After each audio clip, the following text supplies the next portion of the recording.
I was drinking my evening tea when my daughter-in-law leaned against the doorway, crossed her arms, and said, "You're lucky we let you stay." That sentence didn't just cut.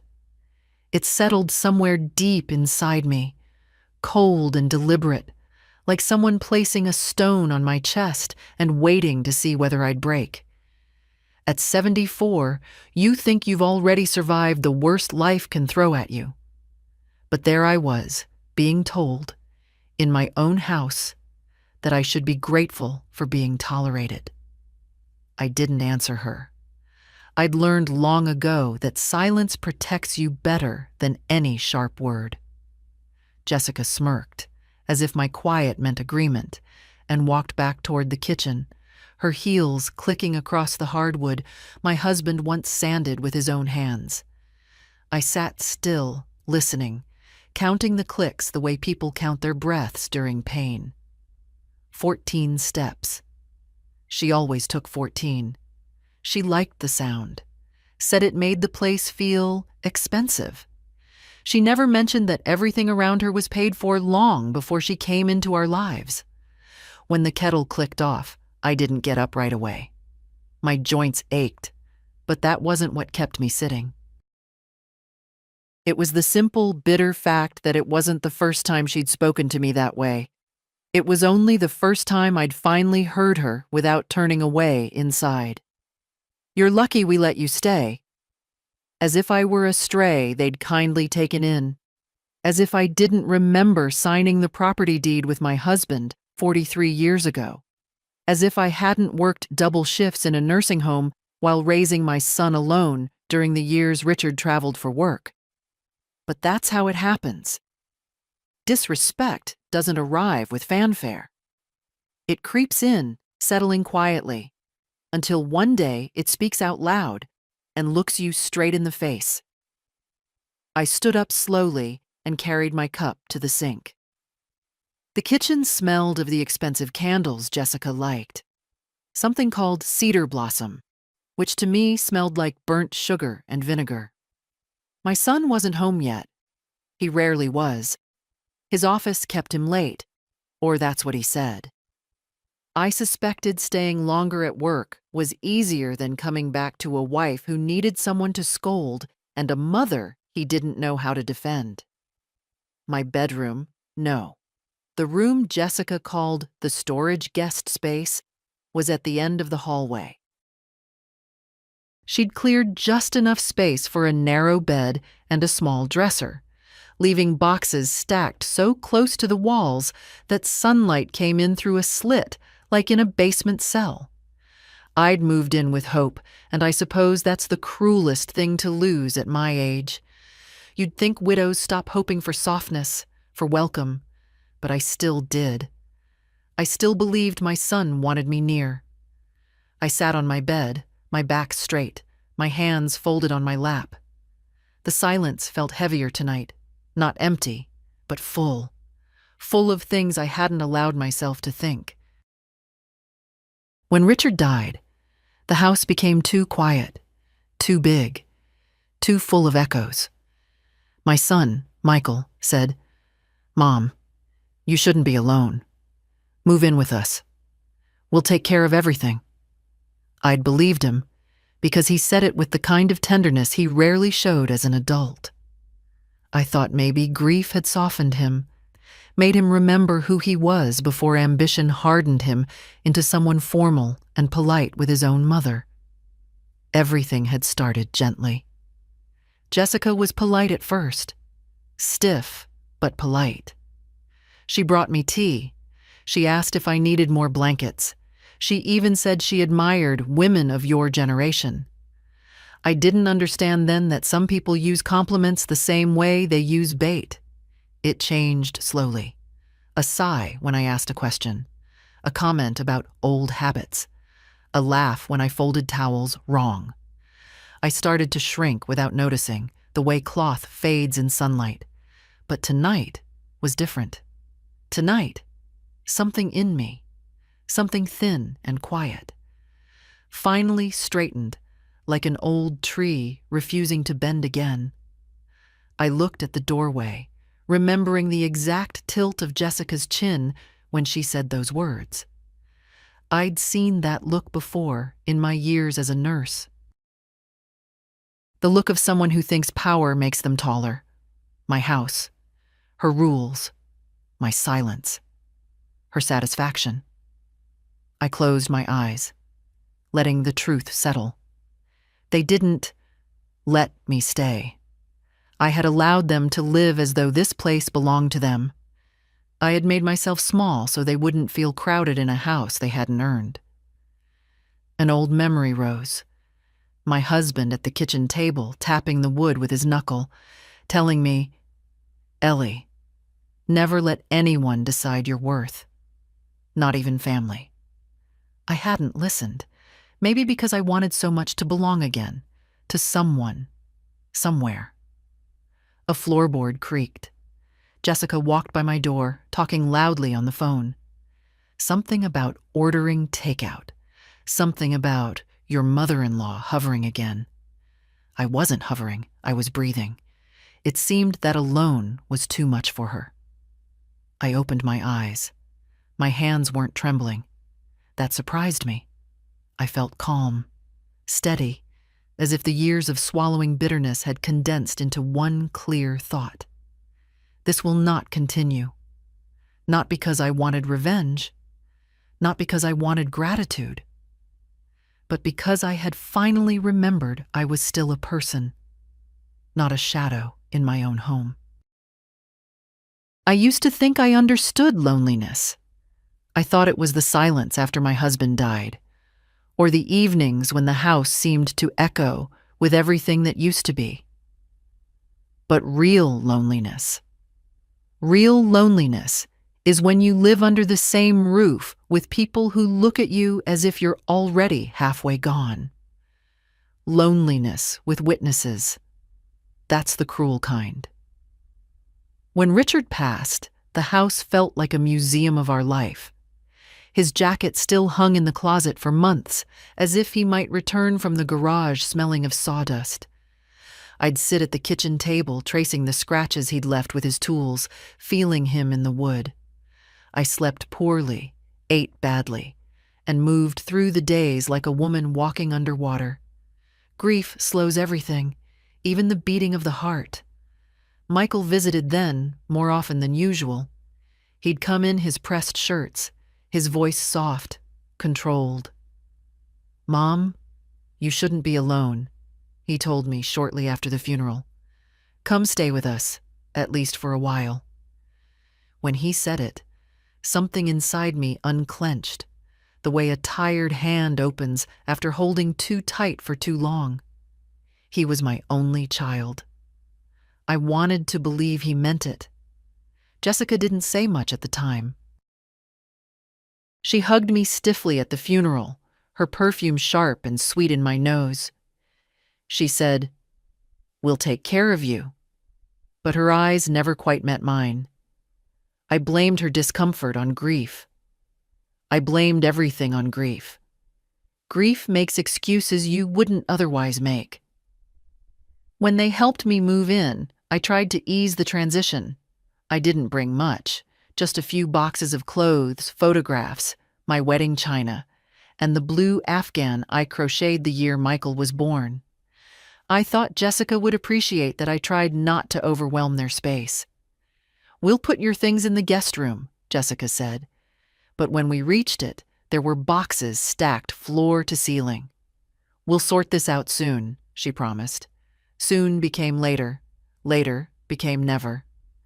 Eventually, they cleared a small corner, enough for a narrow bed and a dresser that wobbled if you pulled the drawer too fast.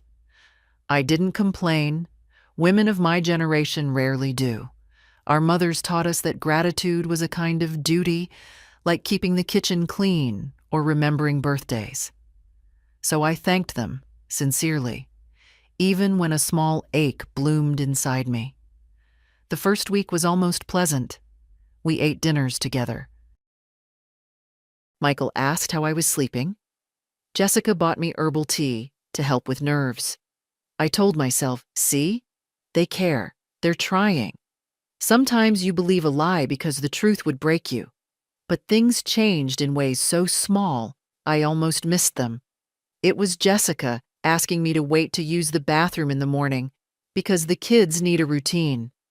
It was the labels she placed on pantry shelves, family breakfast items, and mom's food, as though I were a tenant. It was her way of saying, "Oh, let me handle that," and taking things out of my hands like I was a child. Whenever I washed dishes, she'd silently re-wash them later. When I folded laundry, she'd refold it with a sigh. "Don't worry, it's just how I like things," she'd say. But tone is its own language. The worst moment came a month in. I was sitting in the living room watching an old Western Richard used to love. Jessica walked in, glanced at the screen, and smiled tightly. "Oh," she said, "we don't usually use the living room in the evenings. The kids do their homework here." The kids were upstairs. The room was empty. But she stood there, waiting. I turned off the TV and stood up. "Of course," I said.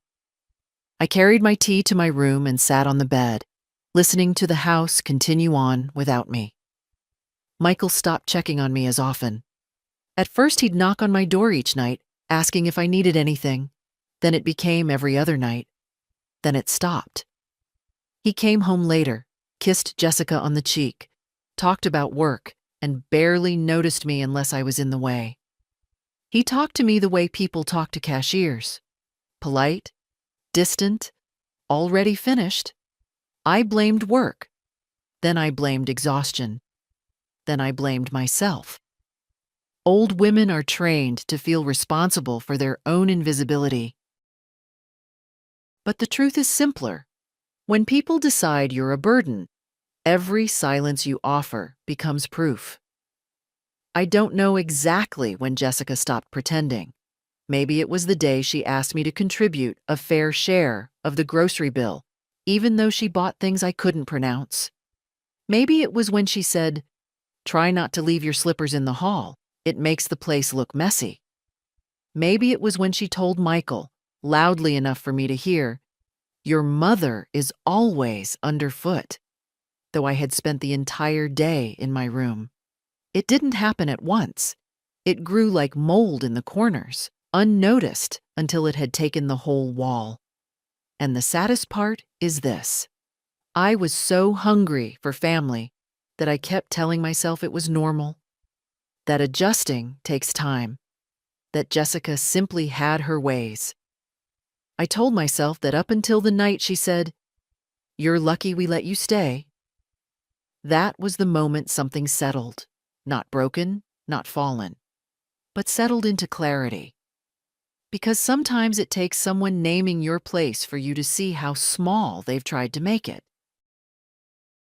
I used to think humiliation came in grand gestures, shouting, slammed doors, broken plates. But real humiliation is quiet. It lives in little corrections, in glances that last a second too long, in the way someone takes something out of your hands as if you're about to drop it. It's the kind of thing that, when you retell it, sounds too small to matter, unless you've lived through it day after day. It began with groceries. One afternoon, I came home from my short walk, my only walk most days, and found Jessica rearranging the kitchen cabinets. She didn't acknowledge me at first.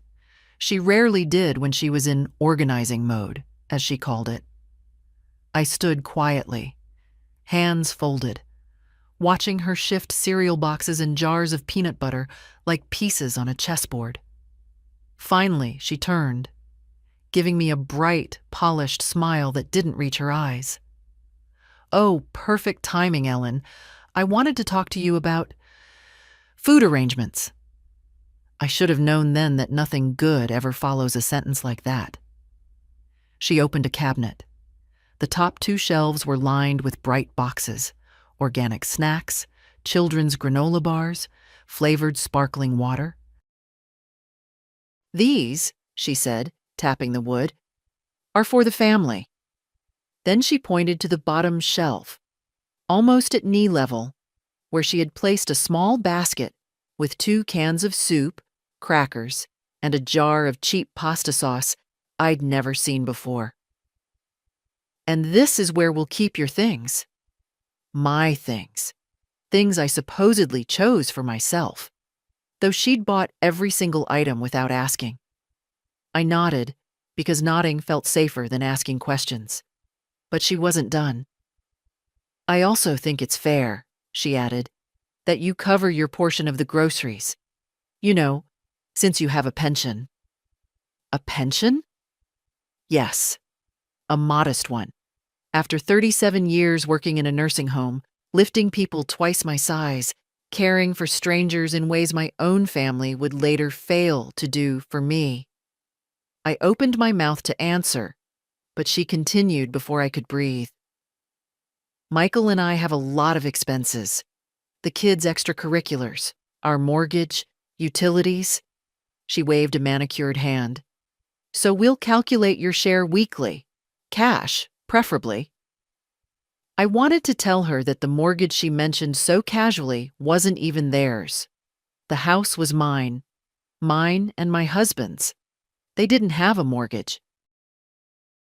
They only had bills they created with their taste for upgrades and luxuries. But I stayed silent. Silence was my shield then. A flimsy one, but the only one I had. A week later, the towels incident happened. I had washed a load of laundry and folded everything neatly on the dining table. When Jessica saw it, she sighed. A long, dramatic sigh that suggested I'd broken something expensive. "These towels," she said, holding one up delicately, "are folded wrong." I blinked. "Wrong?" She unfolded and refolded it sharply, creasing the edges with such force it looked painful. "They need to be in thirds, then halves, like this." She lined up the corners as if she were arranging fabric in a boutique. "When you fold them your way, the closet looks messy, and I have a system." A system. Jessica had more systems than a hospital ICU. I apologized, though I don't know why. Reflex, maybe. A lifetime of believing harmony was my responsibility. Over the next weeks, her corrections became routine. She corrected how I arranged plates in the dishwasher, how I swept the floor, how I watered the plants. Once, she stopped me mid-sentence during dinner, saying, "Could you not tell stories at the table? The kids get confused." The kids were 16 and 18. I doubt they were confused. Uncomfortable, perhaps, watching their grandmother be shushed like an old dog, but not confused. Then came the evening she moved my chair. There had always been a chair in the living room, soft gray fabric with a blanket draped over the back. It wasn't mine, but I liked to sit in it in the evenings, knitting or reading. It made me feel part of the household, not hidden away. One day I walked in and found it gone, not moved, gone. I stood there, staring at the empty space, my hands cold, my heart thudding with that strange mix of surprise and shame that no one warns you about in old age. Jessica walked in behind me, holding a stack of mail. "Oh," she said lightly. "I moved the chair upstairs. It didn't make sense to keep it here." The kids wanted more space for their things. I looked at the wide, spotless living room. Not a toy, not a notebook, not a single thing out of place. "What things?" I asked quietly. She blinked, then smiled in that patient way she used on telemarketers. "You know how teenagers are. They need room, and you have your space." She gestured vaguely toward the hallway. "It's better this way." Better for whom? Certainly not for me. The space she mentioned barely fit my knees if I sat on the bed. From then on, the living room was no longer mine to enter. I could walk through it, yes, but I could feel Jessica watching me. measuring the seconds, silently asking, "Do you really need to be here?" I learned to stay in my room. I knitted there, I ate there, I prayed there.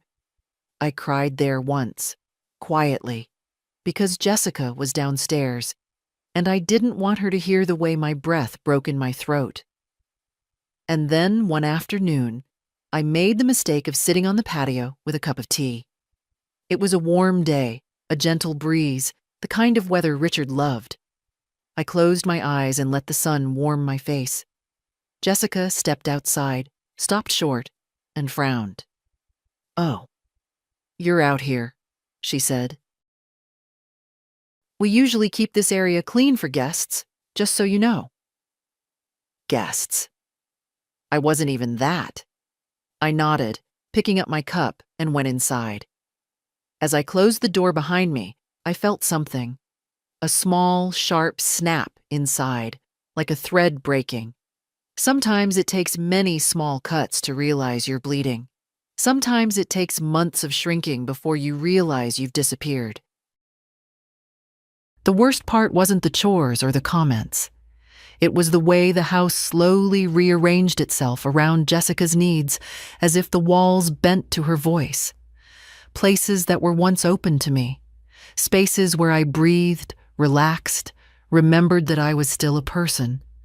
Became off limits in quiet, humiliating increments. I didn't even notice at first. That's the danger of soft cruelty. It whispers before it bites. It began with the living room, but the next loss was the one that stung deepest. The kitchen. Not the whole kitchen, of course. That would have been too obvious, even for Jessica. Instead, she carved out invisible rules. Please keep your tea things to one shelf. Try not to leave your cup in the drying rack. Don't use the oven when the kids are studying. The smell distracts them. Don't cook after 6. It makes the house feel busy. Busy. She said it with a little wrinkle of her nose, as if busy were something shameful. I used to run a house for decades, raising a son, working 12-hour shifts, washing uniforms by hand because our dryer broke every other month. Busy used to be life. Now busy was an offense. One evening, when Michael was late, again, I decided to bake cornbread. My husband loved it. My son grew up eating it. And the familiar rhythm of measuring, stirring, pouring soothed something tight in me. The smell filled the kitchen, warm and sweet, like home should smell. For 2 minutes, I felt almost like myself again. Jessica walked in, sniffed the air sharply, and froze. "Oh," she said, her voice flat. "You're cooking." I wiped my hands on a towel. "Just some cornbread. Michael always liked—" She cut me off with a small wave of her hand. "I know, but we're keeping the house low-cal right now, and the kids need consistency." She said consistency as if I'd introduced chaos into their lives by opening a bag of flour. "I'll put it away," I said quietly. "No." Her tone softened, but her eyes didn't. "We just need you to ask before you make things. We have a routine. It's important." Routine was her favorite word. Routine meant control. Control meant I disappeared a little more each day. I wrapped the cornbread in foil and brought it to my room. I ate a slice alone, the crumbly softness catching in my throat. Not because of dryness, but because loneliness has a way of coating everything, even food. The next shift came with the laundry. One morning, I went to start a load, only to find a new laminated sign taped to the washer. "Please do not use this machine without checking with us. It's delicate." Delicate. The machine was newer than my knees. It wasn't delicate, Jessica's ownership was. She guarded it the way cats guard sunbeams. I stood there, staring at the sign for a long time. It seemed absurd that a woman who'd nursed strangers through broken bones and strokes was being told she might break a washing machine. But absurdity becomes normal if you're fed it spoonful by spoonful. Later that week, I found the bathroom door locked. Jessica had bought one of those little sliding latches. For privacy, she claimed, though privacy had never been an issue before I moved in. When I knocked, she opened it just a crack. "Oh," she said, "do you need something?" "I need to take a shower," I answered. She sighed. "Could it wait? The kids have their routine. Mornings are really tight." "It's 11, I said. "Yes, but they'll be home soon." They wouldn't. School didn't let out for hours. But she looked at me like someone tolerating a cranky customer, so I stepped aside and returned to my room. My world shrank to 4 walls and a thin window. Then came the moment, small, stupid, that finally peeled away my denial. I went to the hall closet to get my cardigan. When I opened the door, I saw that Jessica had rearranged everything, her coats in the middle, the kids' jackets on the left, a row of neatly labeled bins on the right. My cardigan wasn't there. "Jessica," I called. She appeared at the top of the stairs holding a laundry basket. "Yes?" "My sweater. It's not where it was." "Oh." She blinked. I moved it. "Your things were cluttering the space. Where did you put it?" My voice was calm, too calm. "In your room." She said room the way people say shed. "It's better if your belongings stay together. It keeps the house organized." Organized, routine, space, rules, family area, guest space, your things, our home. Words she used like fences. I thanked her, because that's what women like me do, and returned to my room, where I found the sweater folded on my bed like a consolation prize. That was the day I counted. I was no longer allowed in the living room. I was discouraged from using the patio. I needed permission for the washer. I needed to announce showers. The kitchen belonged to Jessica. The closet belonged to Jessica. The house belonged to Jessica. Except it didn't. Not by law, not by deed, not by a single signature or scent. It belonged to me. Every shingle, every window, every pipe my husband repaired with his own hands. I sat on the edge of my bed, the cardigan in my lap, and for the first time in months, I didn't cry. I didn't tremble. I didn't shrink. Instead, something old and steady rose inside me. Something shaped like dignity, sharpened by age, strengthened by decades of survival. Jessica thought I had no place here, but the truth was far simpler. She was the one whose place was borrowed, not me. I sat with that cardigan in my hands longer than a grown woman should sit, thinking about a sweater. But it wasn't the fabric that held me there. It was everything it represented. All the quiet ways I had let myself be moved, tucked away, packed into corners to make others comfortable. I could almost hear my husband's voice, warm and steady, the way it was when he wanted me to listen. "Ellie," he'd say, "a person who doesn't claim their space will someday lose it." I used to laugh and tell him he was dramatic. I used to think love meant yielding, bending, smoothing over rough edges. But maybe that was youth, the foolish kind. At 74, you see clearly what you ignored at 30. And what I saw now was that I had yielded myself into near invisibility. That night, I couldn't sleep. I lay on my narrow bed, staring at the ceiling, listening to the muffled rhythm of a house that no longer felt like mine. Michael's footsteps, Jessica's voice, a cupboard closing, laughter. Theirs, never mine. I pressed my hand against my chest and whispered, "Richard, I'm so tired." Not tired like needing sleep. Tired like being worn down by small humiliations that no one else sees. The next morning, I opened the drawer where I kept my husband's papers. I told myself I was only sorting. only organizing. But the truth was, I wanted to see something that still recognized me as the woman I once was, not the shadow I had become. Faded envelopes, old insurance forms, our marriage certificate, and beneath them all, in a plastic sleeve, the deed to the house, my name and Richard's printed side by side. I traced the letters with my finger, and something warm flickered inside my chest.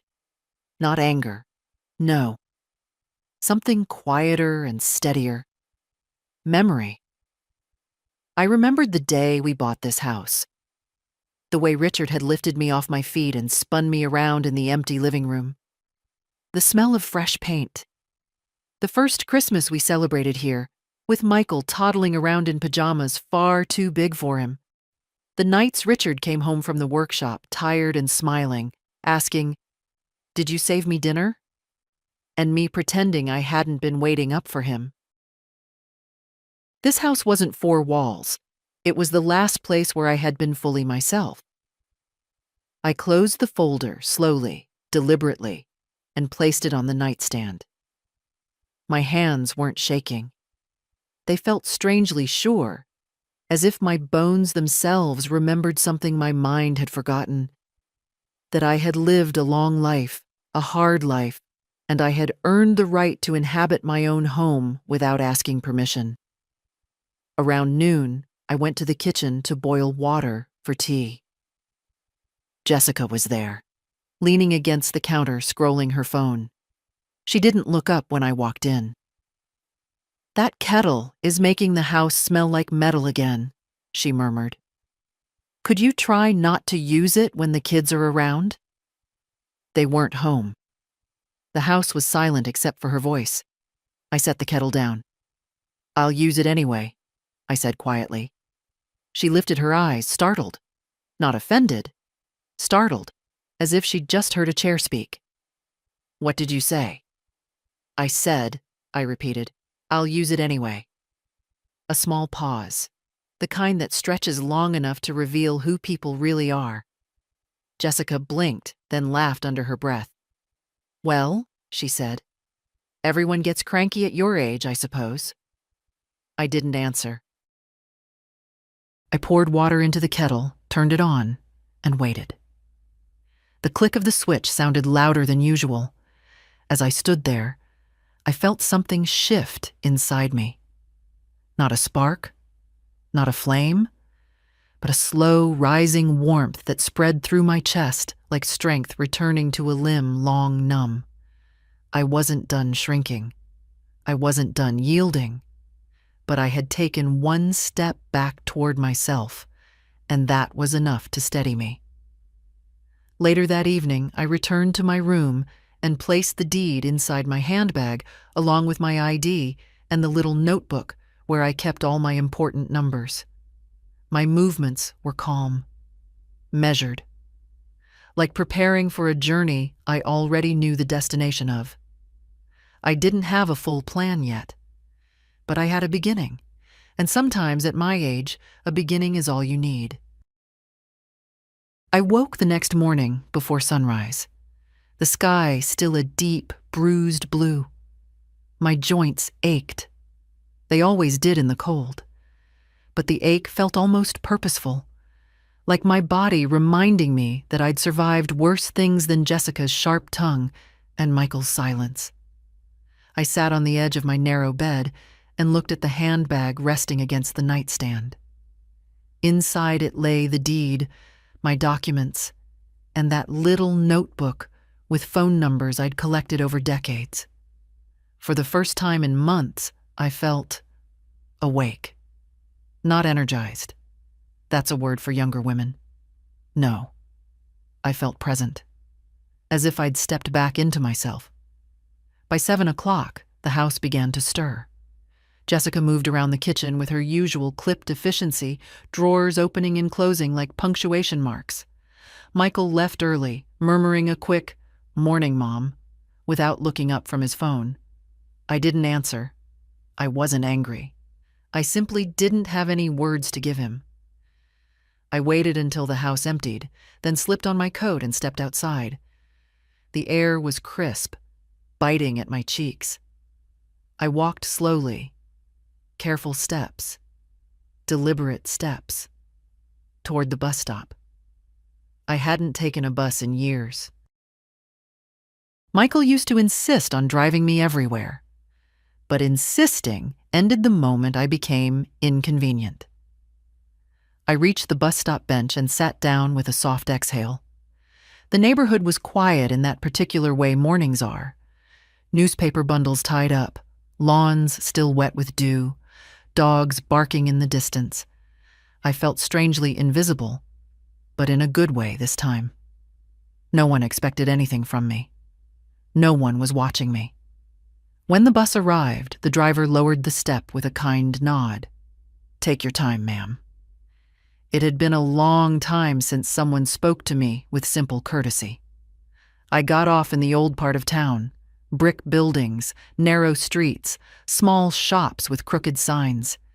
My destination was a little office on the corner, one I'd walked past 100 times with Richard, but never had a reason to enter. The sign read, "Marlowe and Pierce, Family Law and Estate Planning." Inside, the lobby smelled faintly of paper and lemon polish. A young receptionist looked up, surprised. Not many people came in this early. "Good morning. Do you have an appointment?" "No," I said, "but I need one. Soon." She gave me a gentle smile. "Let me see who's available."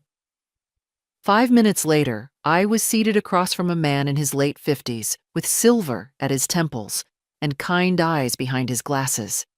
His name was Daniel Pierce. He shook my hand firmly, as if he respected it. The kind of handshake you give someone you consider equal. "So, Mrs. Marsh," he said, opening a folder, "how can I help you today?" I didn't know where to begin. What does a woman say when she's been made small for so long? How do you explain a slow erosion of dignity? "I live with my son," I started. "And his wife." My voice sounded steadier than I felt. "Things at home have become difficult." Daniel didn't interrupt. He waited. "It's my house, legally, but I let them move in after my husband died. I thought it would help all of us." I paused, pressing my fingers together. "But I'm not treated as someone who belongs there. I'm treated as a nuisance." He nodded slowly, absorbing each word. "Mrs. Marsh, do you want to change the arrangement?" "Yes," I said. The answer came quicker than I expected. "I do." He leaned forward. "You have options. Strong ones. Especially since you own the property outright." I opened my handbag and pulled out the plastic sleeve containing the deed. His eyebrows rose slightly as he examined it. "Clear title," he said. "Your name alone now since your husband listed you as surviving owner." He pushed the document gently back toward me, as if handing me something precious.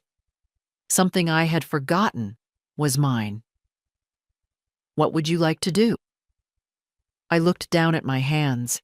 They were wrinkled, veined, the hands of a woman who had worked hard, hands that had wiped fevers, kneaded bread, stitched torn shirts, held a dying husband's fingers until they went cold. These hands had earned more respect than they'd gotten. "I want to make sure," I said slowly, "that if people choose not to treat me like family, they don't get to live like they own my home." Daniel nodded once, firmly. "We can prepare an eviction notice. Legal, precise, without room for argument." I felt something deep inside me shift. Not guilt, not fear. Relief. A quiet, dignified relief that softened my shoulders and steadied my breath. "It won't be easy," he warned gently. "Emotionally, I mean." "Nothing about these last months has been easy," I replied. "At least this way, I'll be taking a step toward myself." He smiled. "I'll draft the notice. Once you sign, we'll proceed formally. It will be completely lawful. Completely lawful. Completely justified. Completely mine to decide. When I stepped back outside, the sun had risen higher, warming the pavement. I stood there for a moment, feeling the breeze lift the ends of my scarf. I wasn't trembling. I wasn't doubting. I wasn't afraid. For the first time in a long time, I felt like a woman who remembered her own worth. I turned toward the bus stop, my bag heavier with papers, but my heart lighter than it had been in months. I was going home, but not as the same woman who had left it. The bus dropped me off 2 streets from the house so Jessica wouldn't see me through the window. I walked slowly, the papers in my bag shifting with each step, like a quiet reminder of the decision I had made. I kept touching the zipper, making sure everything was still there. The deed, the consultation notes, Daniel Pierce's business card, and the first draft of the eviction notice he'd prepared for me to review. I wasn't ready to serve it yet, but I was ready to stop pretending nothing was wrong. When I entered the house, Jessica was in the kitchen with a plate of toast crumbs in front of her. She glanced up, her smile stiff. "Oh, you went out early." Her tone suggested I should have asked permission. "I did," I replied simply. She waited, expecting explanation. Where I'd gone, why, with whom. When none came, her eyebrows twitched, that small sign of irritation she thought she hid well. "Well," she said finally, "next time, just let me know. We weren't sure if we needed to adjust breakfast." Adjust breakfast? For a 74-year-old woman? As if I were a school child whose absence needed marking. I hung my coat without answering. Let her sit with the silence for once. Later, when I returned to my room, I locked the door, something I rarely did. I spread the documents across the bed. The eviction notice was simple, sterile, legally sound. Seeing my name printed at the bottom, Ellen Marsh, legal property owner, stirred something inside me. Recognition, maybe, or remembrance. But I still needed to be sure the house was truly mine in every sense the law required. Property can be tricky. Sometimes the past holds surprises. So I spent the afternoon digging through my husband's old files, reading each page slowly, making notes in my little notebook. Tax records, insurance policies, a mortgage statement stamped paid in full 12 years ago. Every document confirmed what Daniel had said. The house belonged solely to me. No loopholes, no shared ownership, no technicalities Jessica could wave around. Still, old habits die slowly. A part of me kept thinking, but will Michael understand? Will he forgive me? Will this break us forever? Then another thought followed, softer but sharper.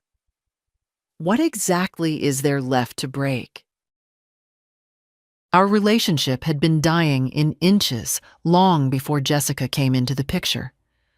Her cruelty only accelerated what neglect had already begun. A few hours later, I heard the garage door open. Michael. I tucked the documents back into my bag, zipped it, and placed it gently beneath my bed. Not out of fear. Just not yet. I wanted to prepare myself fully before revealing the truth. He knocked on my door a few minutes later. "Mom? Dinner's almost ready." Dinner. He rarely invited me anymore. Jessica must have insisted. She liked controlled civility when guests or neighbors might notice distance. I opened the door. Michael smiled, but it was the economical smile he'd perfected as an adult. Polite, thin, efficient. "You okay?" he asked. "You were out this morning." "I'm fine," I answered. He waited for an explanation. I didn't give one. He cleared his throat awkwardly. "Well, good." And he walked away. At dinner, Jessica spoke about school schedules, grocery lists, and something about reorganizing the pantry to prevent clutter. She avoided my eyes the entire time. Michael nodded at everything she said, a habit he'd developed that made me ache for the little boy he used to be, the child who once defended me in a grocery store when someone cut in front of me. Now I was the one he let stand behind everyone else. After the meal, Jessica stacked plates into my hands without asking. "Could you rinse these? I need to help the kids with homework." I rinsed them silently, feeling the familiar mix of hurt and resentment rise in my chest. But it no longer paralyzed me. It clarified me. Later that night, in the quiet of my room, I reopened Daniel's folder. His handwriting was neat and steady. "You have the right to reclaim your home. You have the right to safety. You have the right to dignity." I traced the words with my fingertip. I whispered them out loud, and I felt my spine straighten, inch by inch. Tomorrow, I would meet Daniel again to finalize the notice. Tomorrow, the process would begin.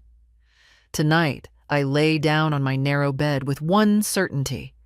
I had finally stopped waiting for them to change. I was the one changing now. Michael left for work early the next morning, his footsteps quick, his briefcase snapping shut like a period at the end of a sentence he didn't want to discuss. Jessica stayed behind, drifting around the kitchen with the restless energy of someone who needed to control every square inch of the house to feel important. I watched her for a moment from the hallway. The stiff posture, the clipped movements, the way she wiped an already clean counter as if daring a speck of dust to challenge her authority. She didn't see me there. Or maybe she did and chose not to acknowledge it. Either way, I felt strangely detached, like I was studying a stranger in a place she mistook for her own. By 9, she left to run errands, and I was alone again. That was my window. I slipped my handbag over my arm, checked for the documents one more time: deed, consultation notes, eviction draft, and stepped outside. My walk to the bus stop was slower today. The cold wind bit through my coat, and my knees complained with every step. But I didn't turn back. A lifetime of lifting patience, raising a child alone, burying a husband. The body remembers how to move through pain when the mind is determined. At the law office, Daniel greeted me with the same warm steadiness. "Mrs. Marsh," he said, "come in. I've finalized everything." He handed me the papers, each one crisp, precise, without a crack for Jessica's arguments to crawl through. Formal notice of eviction. 30 days. Legal basis clearly stated. My signature line waiting at the bottom, like the first step across a bridge. I read every line slowly.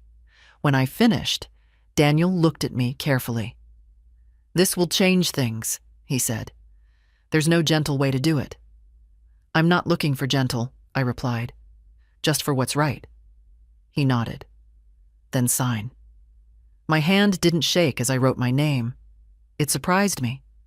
I thought I'd feel fear or guilt or the ache of loss.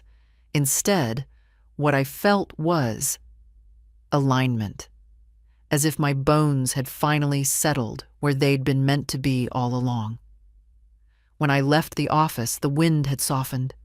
My steps on the pavement felt lighter. I wasn't done, far from it, but the heaviest part, the deciding, was behind me. On the bus ride home, I watched the familiar streets slide by. The bakery Richard loved. The pharmacy where Michael used to buy candy with coins from my purse. The church with the chipped white steeple where we'd once spent Christmas Eve together as a family. So many places that held memories of a life I'd built with love. Not money, not revenge, not bitterness. Love. I wasn't evicting memories. I was evicting disrespect. When I stepped back into the house, Jessica was sitting on the sofa scrolling through her phone. She didn't greet me, just looked up long enough to ask, "Where were you?" Her tone was sharp, possessive, as if my movements required her approval. "I had an appointment," I said. "With who?" "A professional." I watched her eyes narrow, calculation flickering behind them.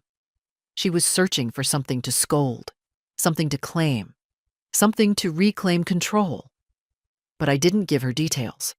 I didn't owe her explanations. She stood, crossing her arms.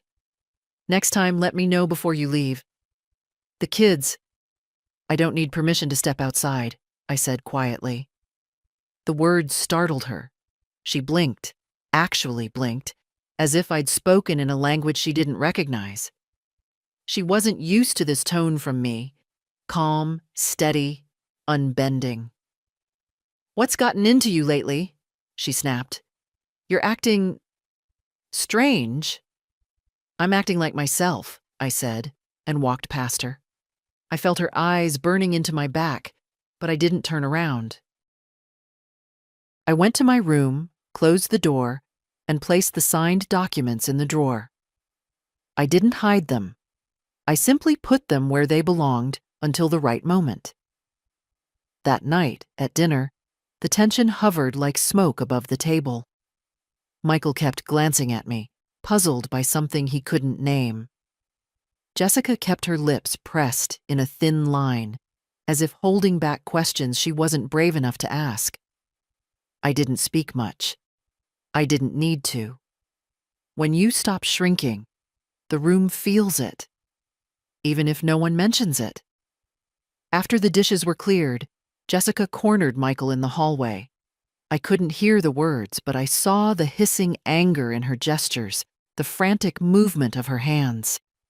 She kept pointing toward my room. I smiled faintly, closing my door. They felt something shifting. They just didn't know what yet. But soon they would. Very soon. I didn't sleep much that night. Not because of fear. Fear had finally loosened its hold on me. But because my mind felt alive in a way it hadn't in years. I lay in the dark listening to the quiet hum of the house, my house, and thought about every step that had brought me here. Every small humiliation, every whispered correction, every moment I'd chosen silence when I should have chosen myself. By dawn, I knew exactly what had to be done. I sat at my little desk, really just an old nightstand pushed against the wall, and opened the drawer where I'd placed the signed eviction notice. The papers lay there smooth and heavy, a physical reminder of the line I'd finally drawn. I touched the corner of the top sheet, the way one touches something sacred. It wasn't the paper that mattered. It was everything it stood for. A lifetime of work, sweat, sacrifice, and love that had built a home I had allowed others to treat like theirs. Not anymore. I spent the next hours preparing everything. Slowly. Methodically. The way I used to prepare medications at the nursing home, double-checking each bottle, each chart. I wanted no mistakes. I scanned the deed again.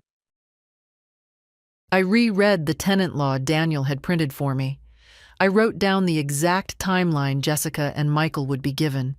I even checked the fire safe under my bed for the original documents Richard and I had kept locked away for decades. Everything was in order. Around noon, Jessica knocked on my door without waiting for a response and stepped inside. "You didn't come down for breakfast," she said. "Is something wrong?" Her tone wasn't kind. It was suspicious, as if my absence inconvenienced her. "I wasn't hungry," I replied. Her eyes narrowed. "You've been off, distant, secretive." Secretive. The irony almost made me laugh. "I'm fine," I said, and turned back to my papers. She didn't like that. Her voice sharpened. Well, if you're planning something, I hope it won't disrupt the household. I looked up at her, and for the first time, I saw that she was uneasy. Truly uneasy. Predators sense when the prey stops being prey, even if they don't know the reason. Before she could ask more questions, the front door opened and closed. Michael came home early. "Mom?" he called from downstairs. "Can we talk?" I joined him in the kitchen. He was pacing, his tie askew, the stress already clinging to him like static. "Jessica says you've been acting strange," he started. "She's worried." Jessica hovered behind him, arms crossed, chin lifted, like a queen protecting her throne. "I'm not acting strange," I said. "I'm acting aware." Michael frowned. "Aware of what?" I didn't answer. Not yet. He sighed, rubbing his forehead. "Look, Mom, we're all trying our best here. Jessica manages the house. I'm juggling work. The kids are stressed. We just need things calm." Calm. A word people use when they want you quiet. Jessica stepped forward. "It would help if you didn't wander off without telling anyone, and if you respected the routines. And—" I raised a hand gently, and she froze, mid-sentence. "You'll both know everything soon," I said. Michael blinked. "What does that mean?" But I didn't elaborate. I simply walked past them, feeling their confusion trail after me like smoke. I spent the rest of the day reviewing each document again. Not out of doubt, out of discipline. When you're an older woman, people expect confusion, mistakes, forgetfulness. I wanted to give them nothing to question, nothing to twist. By evening, I had everything in a neat folder labeled with my name. I placed it on the nightstand, its weight steady and certain. As night crept in, the house grew quiet again. I sat on the edge of my bed, hands folded in my lap, staring at the folder. Tomorrow would be the beginning of the end, not of my life, but of the life they'd built using me as the foundation. Tomorrow, I would serve the eviction notice, not out of anger, not out of revenge, out of the simple truth that I had earned dignity, and I would not die in a corner of my own home. I turned off the lamp, but my eyes stayed open in the dark, steady and unafraid. I wasn't waiting anymore.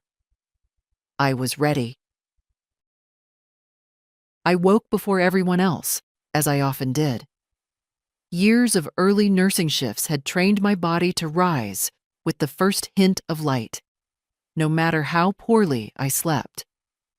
But this morning felt different. I sat up slowly, letting the cold air settle around me like a reminder of where I was, and where I no longer intended to remain, at least not like this. The folder on my nightstand seemed to glow faintly in the dim light. The eviction notice rested inside, perfect and sharp as a scalpel. Today wasn't the day I became cruel. Today was the day I stopped allowing cruelty to nest in my silence. Downstairs, I heard Jessica. She moved with her usual pointed urgency, drawers opening too hard, cabinet doors shutting too loudly, like she wanted the house to feel her presence before she spoke a word. I didn't rush. I dressed calmly, brushed my hair, and buttoned my cardigan as if preparing for a quiet visit, not a quiet war. When I reached the bottom of the stairs, Jessica was loading the dishwasher. She didn't turn around. "There you are," she said. "I need the washer today, so please avoid starting any loads. Also, I'd appreciate it if—" "I won't be using the washer," I said gently. The tone made her pause. She straightened, still not looking at me. Good. Consistency helps the household run smoothly. I took my time stepping closer. The sun had begun creeping across the kitchen tiles, catching the gold in the faucet, the edge of her bracelet, the trembling line in my own fingers that stopped trembling the moment I curled them into a fist. Jessica turned then, mug in hand. "You seem off. Again. If you're upset about something, just say it. Passive-aggressive behavior is—" "Jessica," I interrupted softly. "I'll speak when Michael is present." Her face twitched. "Why? What's going on?" "You'll hear it once, and you'll hear it together." For the first time since I'd met her, she hesitated. Not dramatically, but a small, instinctive step back, the kind people take when they realize a dog they thought was sleeping has opened its eyes. Michael came home unexpectedly around 11. Jessica must have called him the moment I walked out of the room, her voice pitched in that urgent tone she used when the world didn't bend exactly the way she said it. He walked in, tense, scanning the room. "Mom, Jess said you needed to talk." I pointed to the dining table. "Sit, both of you." Jessica looked offended. Michael looked confused, but they sat. I placed the folder on the table. My fingers felt steady. My breath, slow. My heart, certain. Michael frowned. "Mom, what is this?" I opened the folder and slid 2 copies toward them. Jessica picked hers up first. Her lips parted, then froze. Her eyes darted across the page, faster and faster, as understanding, real, thick, impossible to soften understanding, filled her face. Michael's reaction was slower. He read each line carefully, confusion bleeding into disbelief, then something harder. Finally, he looked up. "Eviction?" His voice cracked. "Mom, what is this?" Jessica slammed her copy onto the table. "Is this a joke? It has to be. This is insane." I stayed silent until the echoes of her outburst died. "This is a legal notice," I said calmly. "Prepared by an attorney, served today." Jessica's voice sharpened to a blade. You can't just kick us out." "Yes, I can," I said. "This is my home. My name is on the deed. I invited you to live here after Richard passed, hoping for family. Instead," I exhaled slowly, "I've been treated like an intruder in my own life." Michael stared at me, stunned. Mom, we never." "You did," I said quietly. "Maybe not with malice, but with neglect, with entitlement, with indifference. I became a burden to manage, not a mother to respect." He opened his mouth, then closed it. Jessica's eyes glittered with something between fury and panic. "This is unfair," she snapped. "Where are we supposed to go?" "You have 30 days, I said. "By law, you'll manage." "This is revenge," she hissed. "No," I answered. "This is dignity." The room fell silent. Even the refrigerator hum felt momentarily subdued, as if the house itself was listening. Jessica rose abruptly, her chair scraping the floor. "Michael, say something. Tell her she can't do this." Michael looked at his wife, then at me. His face had softened, not with tenderness, but with the weight of the truth he could no longer avoid. "Jessica," he said slowly, "she can." I didn't celebrate. I didn't gloat. I simply collected the empty folder and stood. "I'll be in my room," I said. "You can shout if you need to, but it won't change the outcome."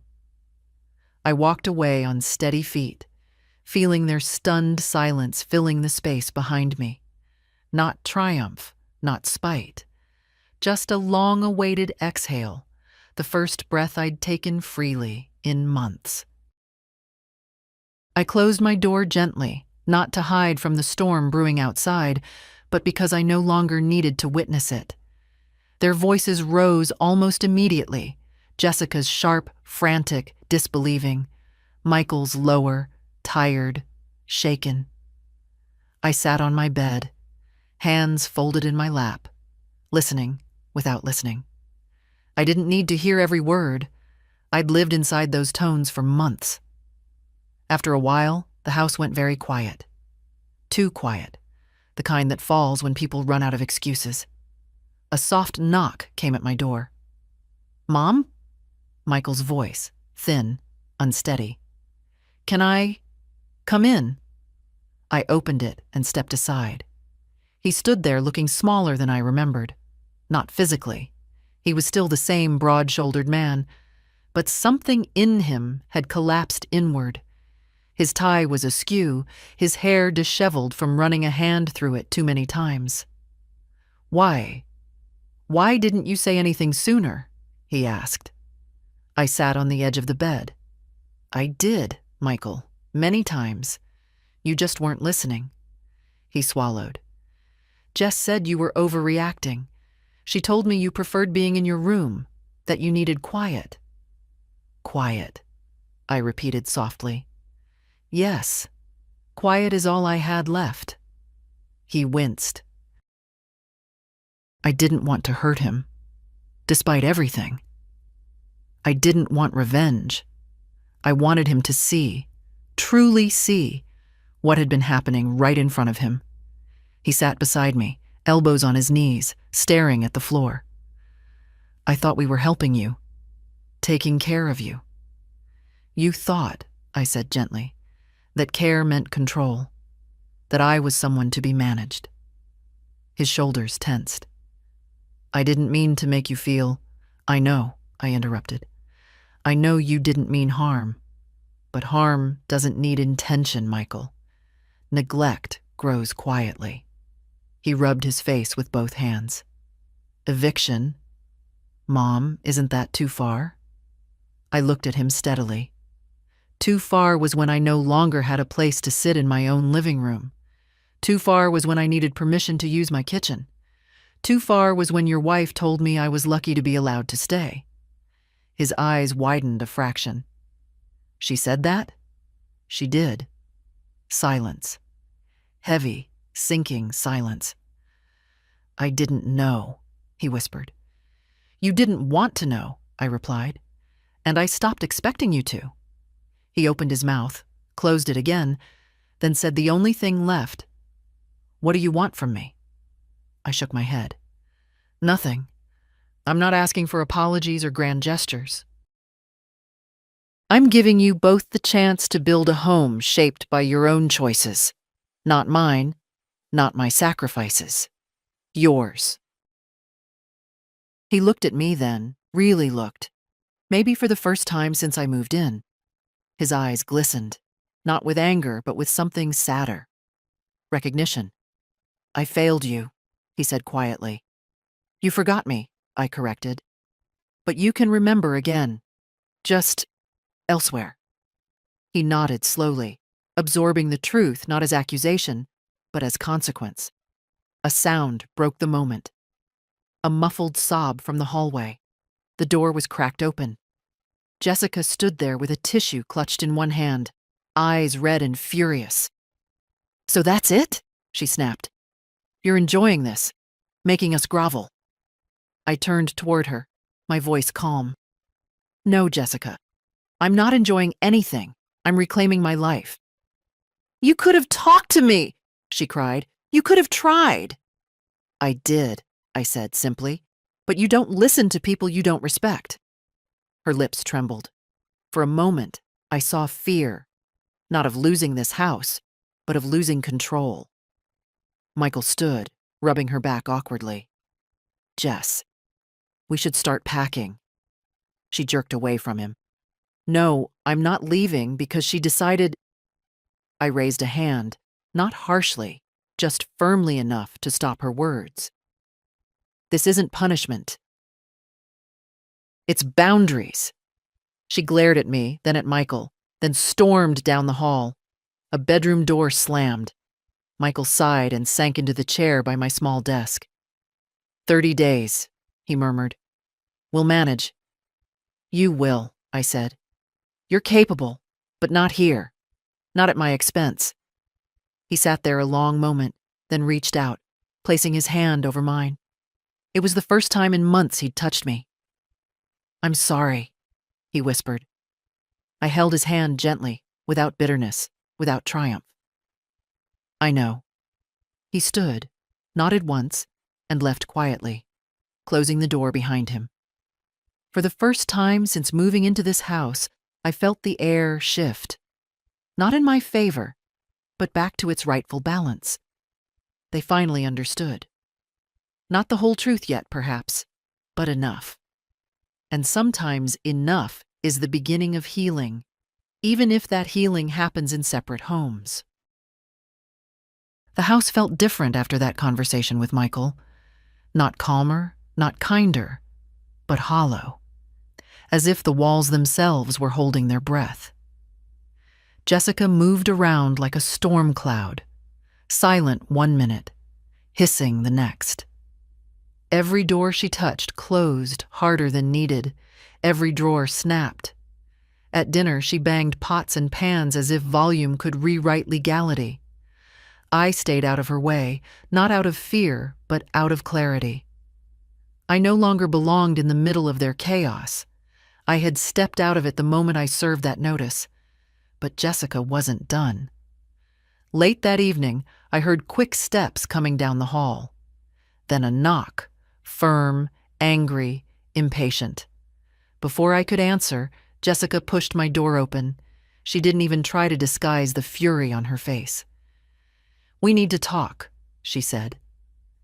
I folded the page of the book I'd been pretending to read. "Go ahead."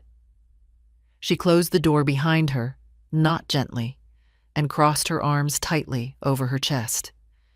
"You blindsided us," she said. "Humiliated us. Michael is devastated."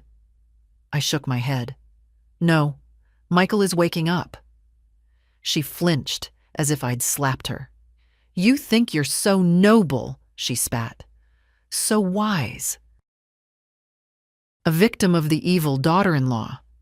But you've been judging me since the day you walked in here." "Jessica," I said quietly, "I didn't judge you. I endured you."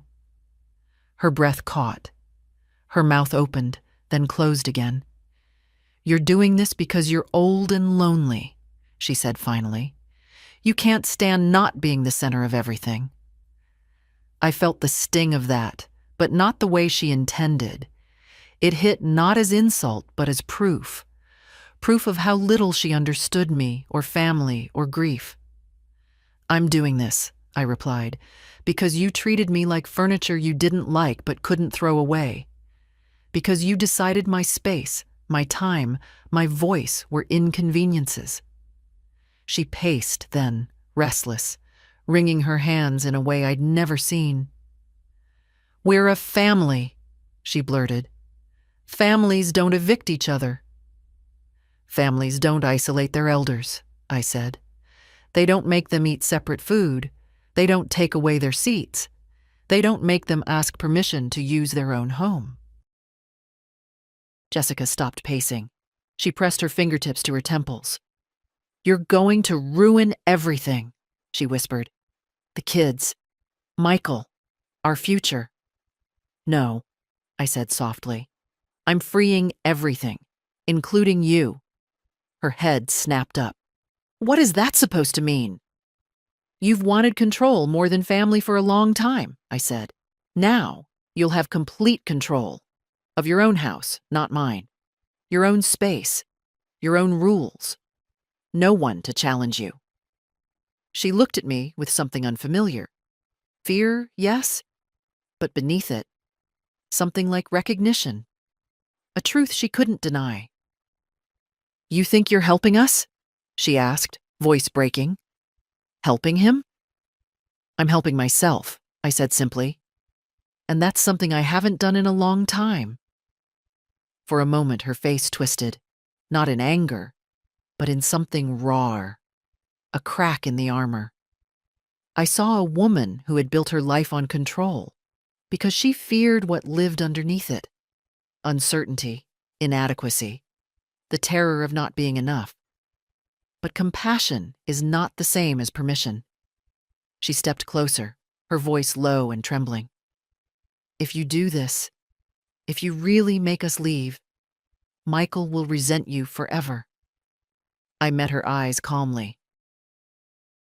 Michael will understand one day, maybe not now, but life teaches gently only when we listen early, and harshly when we don't. She swallowed hard. You're choosing to be alone. I'm choosing to live, I corrected. There's a difference.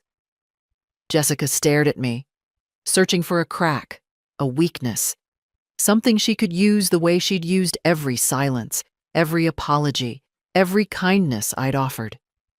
But there was nothing left for her to take. Finally, she exhaled sharply, turned on her heel, and left my room without another word. I sat there for a long time afterward, the air still vibrating from the force of her anger. But there was no fear in me, no doubt, just a quiet ache, the kind you feel when something long overdue finally arrives. In the distance, I heard Michael's voice, soft and unsure, asking Jessica what had happened. Her answer was muffled, frantic, angry. His was tired, subdued. I closed my eyes and let their voices fade. They weren't mine to carry anymore. This house, this life, this dignity, they were mine to reclaim, and I had already begun. The morning of their departure came quiet, heavy, almost colorless. No shouting, no slammed doors, none of Jessica's sharp-edged movements.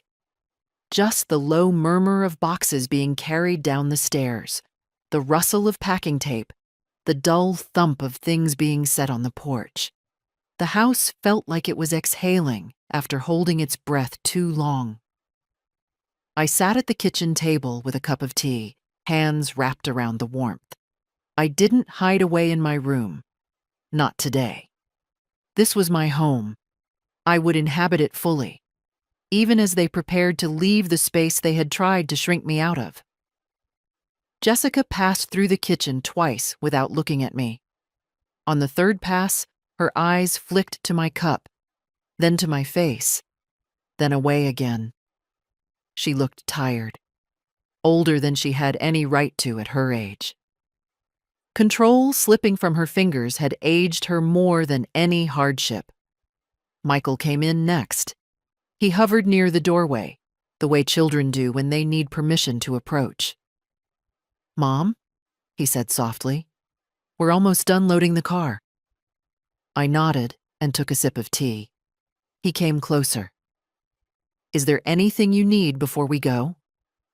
I looked at him. Really looked. He seemed smaller now, not in stature, but in certainty. His shoulders were rounded, his gaze unsteady, like a man who'd just realized he'd been asleep for years and woke in a room he didn't recognize. "No," I said gently. "I don't need anything." Silence stretched, not hostile, just weighted with all the things we hadn't said over the years. He cleared his throat. "The kids wanted to say goodbye." "They can," I answered. "If they wish." A moment later, they shuffled in, two teenagers torn between embarrassment and sincerity.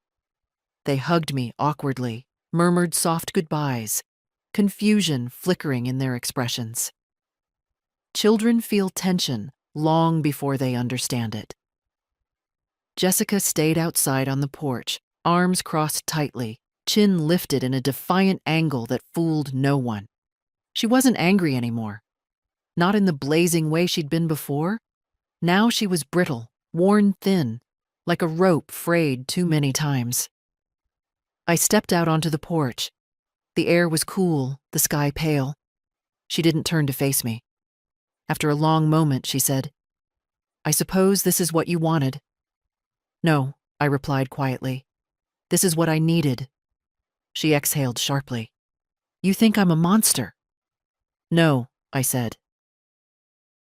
"I think you were overwhelmed, and instead of asking for help, you tried to control everything around you, including me." Her jaw tightened. "You make it sound gentle." "It wasn't gentle," I said, "but it was human." She turned then, her eyes red. You could have tried to talk to me. I did, I answered. You didn't hear me. When someone has already decided who you are, your words reach closed doors. Tears welled in her eyes, but she blinked them back with force. Jessica didn't like being vulnerable. It left too much exposed.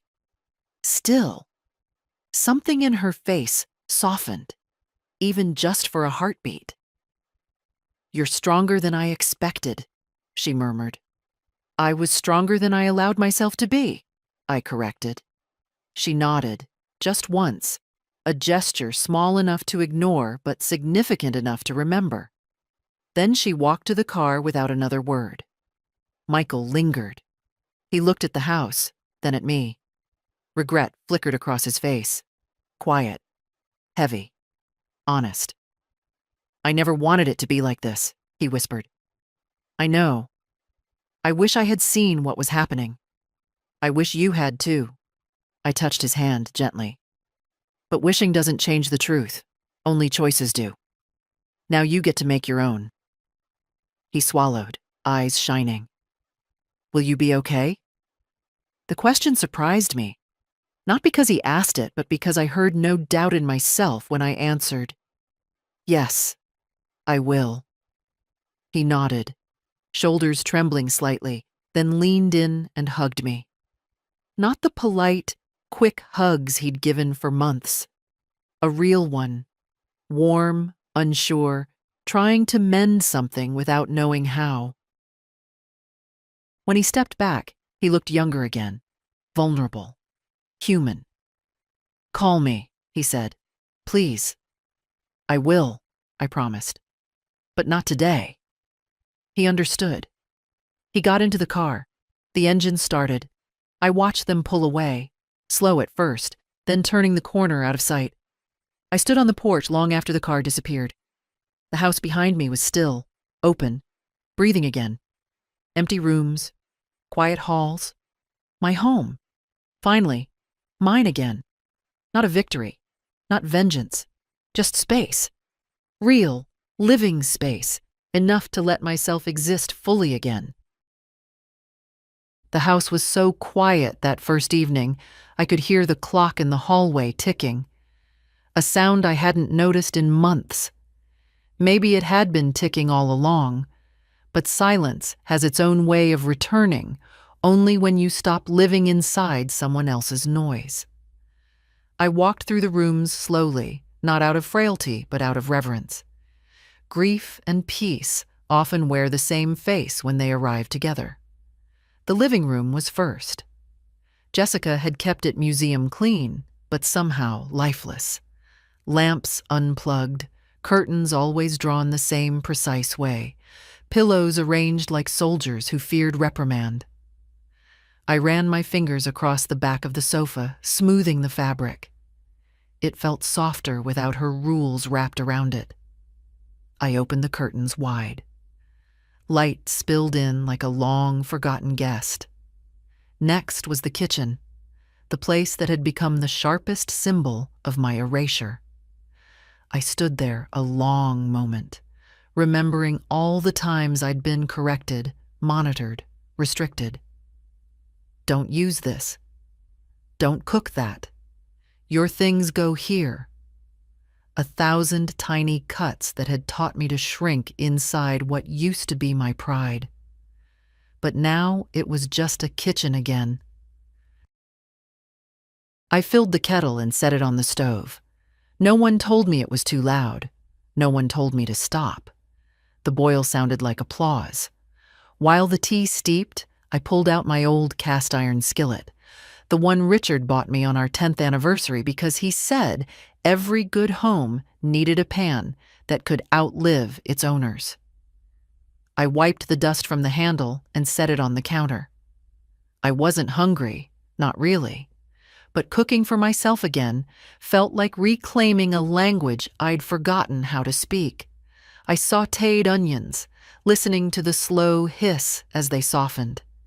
The smell rose through the air, filling the kitchen with something warm and ordinary.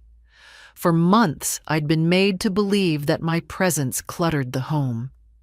But standing there, stirring a simple meal, the truth felt unmistakably clear. The house had missed me. After eating, I opened the hallway closet, the one Jessica organized as if defending territory. I found my cardigan on the highest shelf, folded as if placed there reluctantly. I pulled it down, shook it out, and hung it on a hook near the door, exactly where I wanted it. Such a small act. But power often returns to us in small gestures long before it announces itself fully. Then I went upstairs to the room they'd called the guest space. Boxes were scattered everywhere, left behind in their rush. I stood in the doorway, looking at the narrow bed, the cramped corners, the window blocked by storage bins. I remembered the first night I slept there, too polite to say aloud that the room made me feel like a forgotten suitcase. Then the nights after, when I cried silently, wishing for just one gentle moment in a house that should have been sanctuary. I felt no anger now, only a quiet sadness for the woman I had allowed myself to become. I began taking the boxes out, one by one. It took time. My knees protested, my hands ached, but I wasn't in a hurry. Each box I moved felt like digging through sediment, uncovering something buried. Underneath the clutter, I found the little wooden table Richard built for me decades ago. The legs were scratched, the varnish worn, but seeing it again brought a warmth to my chest that almost toppled me. I moved the table into the living room. Not the dining room, not a dusty corner, but by the big window. I placed a plant on it. One Jessica always said shed too many leaves. I didn't care. I liked the leaves. Then I retrieved the blue afghan I'd crocheted the year Michael was born. I draped it over the arm of my favorite chair, the chair Jessica had moved upstairs without asking. I'd carried it down earlier, step by cautious step. It belonged here. I belonged here. As the sun set, the house looked different, not younger. Houses never truly look young again, but softer, warmer, as if settling into a shape it recognized. I made one final cup of tea and sat in the chair. My chair, the afghan across my lap, the plant beside me, shedding leaves freely, exactly as it pleased. For the first time in a long time, I wasn't waiting for anything to happen, not waiting for footsteps, not waiting for permission, not waiting to be included, not waiting to be dismissed, just sitting, living, breathing. The loneliness I'd feared didn't come. Instead, something else arrived, something quieter, sturdier, peace, a peace born not of being alone, but of being myself again. The house didn't feel empty. It felt honest, and I finally felt at home. I woke before sunrise again, but the quiet felt different now. Not heavy, not watchful, just quiet. The kind of stillness a home has when it is no longer holding its breath for someone else's moods. I made tea and carried it to the living room. The morning light spilled across the wooden floor, brushing the afghan on my lap, warming the chair beneath me. My chair, my home. There was no one to correct me, no one to hurry me, no one to diminish the simple fact of my existence. For a long time, I just sat there, letting the warmth settle into my bones. 74 years is enough time to collect a lifetime of pain, but it is also enough time to learn that pain doesn't have to be the last word. The doorbell rang around 9. A small, hesitant sound. I knew it wasn't Jessica. She never knocked like someone unsure of her welcome. When I opened the door, it was Michael. He stood there with his hands in his pockets, shoulders hunched, hair uncombed. He looked like a boy again. The same boy who once cried when he dropped his ice cream cone at the county fair. The same boy who used to bring me dandelions from the yard as if they were roses. "Mom," he said quietly, "can I come in?" Of course. He stepped inside and looked around, slowly, as if seeing the house differently for the first time. His eyes lingered on the table Richard built, the Afghan on the chair, the open curtains, the plant dropping a leaf with theatrical timing. A faint smile pulled at the corner of his mouth. "It feels warm," he said. "I didn't realize it hadn't felt that way." I sat down, and he sat across from me, elbows on his knees the way he always did when he was searching for the right words. "I want to understand," he said finally.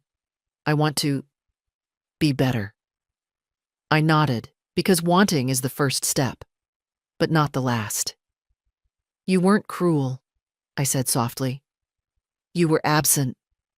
And sometimes absence hurts as sharply as any blow." He swallowed. "I'm sorry." "I know," I said. "And I forgive you. But forgiveness doesn't undo what happened. It doesn't change what I need." He looked around again, his throat tight. "You want to live alone." "I want to live with dignity," I replied. "And right now, that means living here, by myself, until I feel whole again." He nodded slowly, accepting it not as punishment, but as truth.